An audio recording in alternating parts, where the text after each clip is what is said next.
Hello everybody, I am Sonam Dojit Tamang. Today I'm going to make present McCann's style country analysis, a case study of.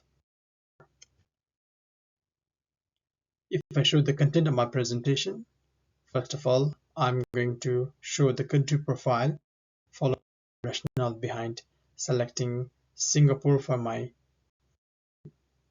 After that, I will do the historical context presentation, followed by economic analysis of the country. After that, I'll show the social and the cultural dynamics of the country, followed by the political. At the end, I will summarize my entire presentation.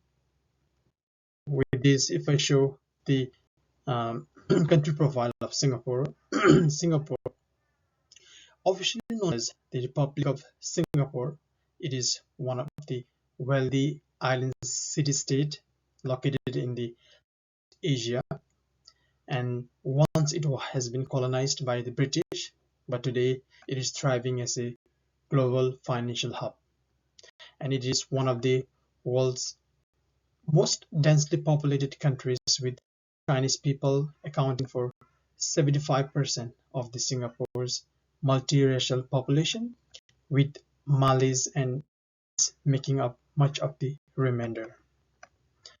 People's Action Party has dominated the politics of Singapore since its independence from Malaysia in 1965. In terms of the area, it has 734 kilometer. It has population of 5 million. In terms of the languages, Malay, Mandarin Chinese, and Tamil are the most common. Now, if I present about behind selecting Singapore for my study, Singapore, it is considered to be a smart city, smart state, and Singapore is as smart and adaptive as both a nation and as an urban community. For sure, the tiny city-state, it's vulnerable, but that very fragility breeds responsiveness as well. In its effort towards globalization and integration has ranked various countries on the performance indicators such as economic achievement, international competitiveness, market orientations, regulatory transparency, and avoidance of corruptions. And as per that, Singapore has sustained to remain at or near the top of the list. The World Bank has considered Singapore for the 10 years as the easiest country to do the business. World Economic Forum's Global Competitiveness Report has ranked for 5 years as second only to Switzerland in overall competitiveness among 148 countries. After early years of turbulence and despite natural resources, the nation has developed to become one of the 4 Asian tigers, and Singapore is only country in Asia with a AAA sovereign credit rating from all major rating agencies. Both in 2014 and 15 was in the network readiness, and still it continues. It is the fastest internet speed. Singapore was ranked number 1 in 2015 in the transparency of government policy, number 1 in public trust in politicians, number 3 in the absence of corruptions, and number 4 in the quality of intellectual protections. I chose Singapore for my study. Now coming to the historical context. Originally, the land was inhabited by the fishermen and pirates, and it served as the outpost for the Sumatran Empire of Srivijaya, and history dates back to 99 as the founding year of the Kingdom of Singapore. In Javanese inscriptions and Chinese records dating to the end of 14th century, the most common name of the island is known as Tamesek, which according to the Japanese word tasek refers to sea. And Rajendra may have named the city Singapura, meaning which was later pronounced as the Singapore.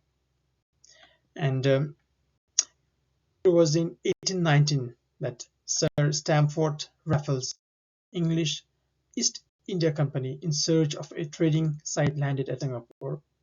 During his visit, he only found a very few Chinese planters, some Aborigines, and a few Malays, and was told by the hereditary chief that the company could even purchase the land. Therefore, accordingly, in 1824, an Anglo-Dutch treaty Malay and Singapore in the British Sphere, and in the August of the whole of the Singapore island was ceded to the British for a payment. However, during the Second World War, the British surrendered the island, and Singapore remained in Japanese hands until September 1945. In 1959, Singapore became self-governing, although Britain maintained control of the defense and foreign policy. In the year 1965, Singapore withdrew from Malaysia, and at the end of October 1971, military presence in Singapore came to an end. So beginning in the 1970s, Singapore pursued an aggressive policy of economic growth based primarily on export manufacturing and trade. Singapore was the founding member of the Association of Southeast Asian Nations in 1967, and by 1980 it emerged as one of the ASEAN's leaders. Singapore's diplomatic relations with its immediate neighbors improved in the 21st century, and it even continues to this day.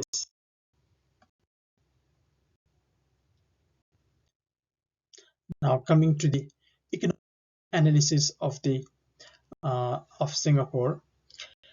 As we are all aware, Singapore is a prominent trading entrepot with the British Empire, has undergone notable economic expansion and diversification since the onset of 1960s. In tandem with the establishment of its World Trade Center, the nation has cultivated financial and industrial sectors, thereby positioning itself as the most advanced economy in Southeast Asia. Singapore distinguishes itself through a distinctive economic model by a notable absence reliance on commodity productions and export, embracing market mechanism as a cornerstone of its official policy. Singapore has pursued strategies encompassing the privatization of state enterprises. Now let's talk about the industry. Since the late 1960s, Singapore has pursued a general policy of export-oriented industrialization. In order to attract foreign investment, the economy was liberalized, and a series of incentives were provided to multinational corporations.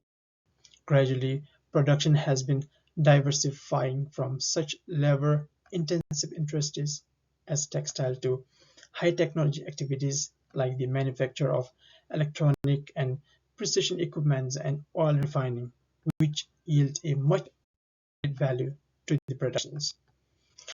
Coming to the services and tourism, Singapore has adeptly accentuated its competitive advantage in knowledge-intensive sectors, notably communications and information technology, as well as financial services, sectors that exhibit reduced dependence on the foreign investment.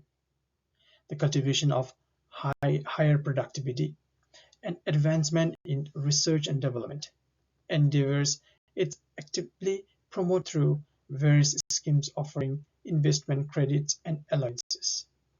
A strategic imperative of Singapore's agenda, proactive investment of domestic capital abroad, leveraging the exportations of managerial expertise. Now coming to the finance, Singapore boasts a highly sophisticated financial services sector accessible through a diverse array of institutional channels. A burgeoning venture capital has emerged, facilitating the provision of seed funding services, engaged in the development or introductions of novel technologies. The Monetary Authority of Singapore, the nation's governmental monetary authority, undertakes all essential functions typically associated with a central bank, with the exception of currency issuance. Now, in terms of the trade, let me show here. This is the top trade and remain quite the same for quite extensive period of time. So Singapore, it continues to perform traditional function as a financial intermediary, shipping the such as rubber, timber, spices from the South Asian region in exchange for the finished goods within and especially outside the region. The major imports are the machinery and the transport equipment and crude petroleum, while machinery and refined petroleum products are the major exports. And China, the United States of America, Indonesia, and Malaysia, they are the Singapore's principal trading partners. So if we look at the overall economy of Singapore in 2003, the GDP at the current market price was $673.3 billion, and real GDP growth was 1.1% higher than the previous year, and GNI per capita was $455. So with this, now let me present about the social and the cultural dynamics of Singapore. As we can see in the chart, the total population of Singapore as on 23 June 5.92 billion, was a growth of 1.9% over the previous year. And the Chinese, as I've already told, they are the predominant there, make up 3/4 of the total populations there. Malays are the largest ethnic group, and the Indians the third. In terms of the highest qualification attended, 36.6% has attended university, which is the highest, and the lowest is the 10% in the post-secondary schooling. In terms of the cultural dynamics, Chinese, English, Indian, and Malay newspaper serve as a largely literate population. They are published in the West, Hong Kong, and have a wide appeal in Singapore.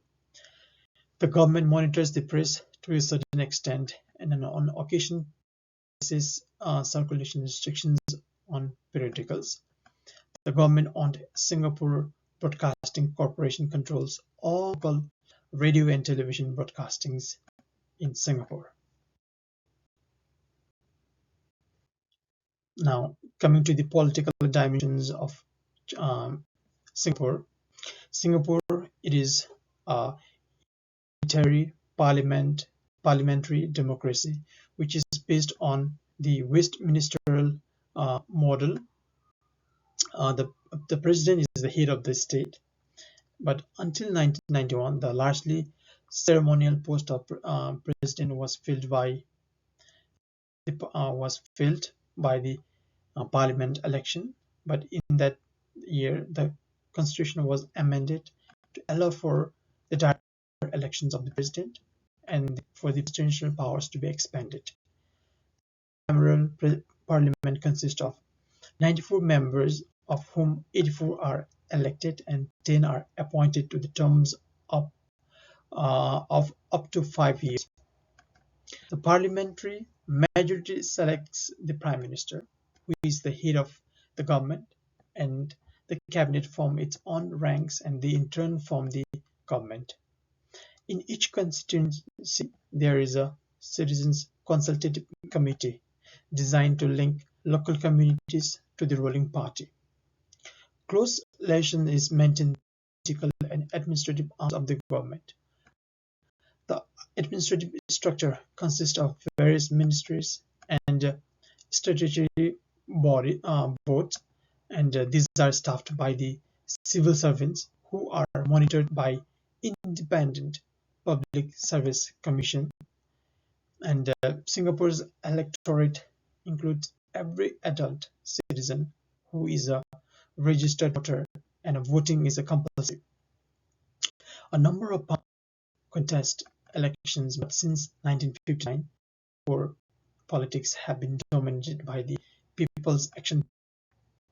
The party's ability to maintain its control largely has been attributed to Singapore's rapid economic growth and improved social welfare.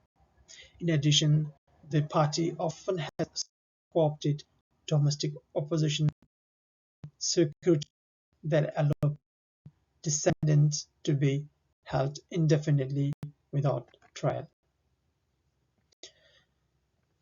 With this, I come to the end of my presentation, and I'm going to give the summary of my entire presentation. As I mentioned, Singapore is a wealthy country that's located in the South Asia, and despite its small uh, size, through strategic planning, investment in education, and development of industries such as finance, shipping, and technology has largely attributed to its rapid. Historically, Singapore has been a crucial trading post due to strategic location along many routes. It served as a center for trade between Asia and the rest of the world. And as I said, alongside with Hong Kong, South Korea, and Taiwan, Singapore is often referred as one of the four Asian tigers or the Asian dragons. And Singapore is the most densely populated globally, with majority of its population residing in urban areas. Lastly, Singapore operates under a unitary parliamentary system. This means the power is centralized and with the parliamentary system of governance in place. With this presentation here, and let me my reference, and I thank you all for patience and interest to listen to my presentation. Thanks so much.